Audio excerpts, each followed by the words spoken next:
Hey, welcome to the MediaTek booth here at the 2019 Embedded Vision Summit. My name is Tyan. I'm part of the business development team for the Americas. It's my pleasure to walk you through some of our exciting edge AI computing demos. The demo we have here is of human object detection, which has many applications such as security surveillance, autonomous driving, and gesture control, and many more. The demo is running on our MT8385 and MT8167 edge inference platforms, using the MobileNet object detection model.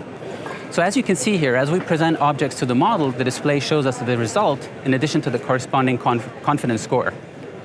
For the MT8385 platform that has a dedicated APU, or AI processing unit, the built-in camera ISP captures the video and passes it over to the APU for high-performance object detection. For the 8167 platform, the internal ARM-based CPUs are used for the inference computing. So although you've probably seen this type of object detection taking place via cloud computing in the past, we're really excited to show you how this can be done on the edge using low latency, low power, while respecting the user's privacy. So we hope you enjoy this demo, and for more information, please check MediaTek.com.